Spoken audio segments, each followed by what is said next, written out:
உன்னை கியாமுல் லைலுடைய தொழுகையிலிருந்து தடுப்பது உன் பாவம், உன் உறக்கம் அல்ல. உன்னை உறங்க வைப்பது அந்த பாவம்.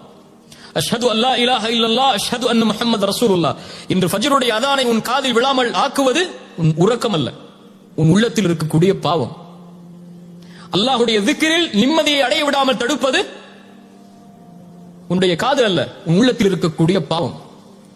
உலக வாழ்வில் எது நடந்தாலும் இறைவனிடமிருந்து அது உன்னை தூரமாக்கினால் நீயாக தூரமாகவில்லை, உன் உள்ளத்தில் இருக்கக்கூடிய பாவம் அல்லாஹ்வுடைய அருளை தடுக்கிறது. பாவத்திலிருந்து விடுபடாத வரை சோதனையிலிருந்து விடுபட முடியாது. வியாபாரத்தில் நஷ்டம் ஏற்படுகிறதா, வட்டி கலக்கிறதா என்று பார். அல்லாஹ் அனுமதிக்காத முறையில் வியாபாரம் செய்கிறாயா என்று பார். உறவில் விரிசல் ஏற்படுகிறதா, அந்த உறவை அல்லாஹ் அனுமதித்த முறையில் வைத்திருக்கிறாயா என்று பார். கவலைகள் பிரச்சனைகள் குடும்ப வாழ்வில் ஏற்படுகிறதா, அல்லாஹ் அனுமதித்த முறையில் வாழ்கிறாயா என்று பார். உன் மனைவிக்கு நீ தூய்மையானவனாக, உன் மனைவி உனக்கு தூய்மையானவளாக இருக்கிறாளா என்று பார். சோதனைகள் வரும்போது யார் இப்படி தரம் பிரித்து ஆராய்கிறார்களோ இவர்களும் அல்லாஹ்விடத்தில் வெற்றி செய்யப்படுவார்கள். இந்த உலக வாழ்வு இதுபோல் சோதிக்கப்பட்டுக் கொண்டே இருக்கும்.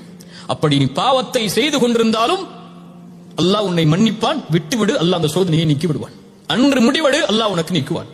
அன்று முடிவெடு, அல்லாஹ் உன்னை ஏற்றுக்கொள்வான்.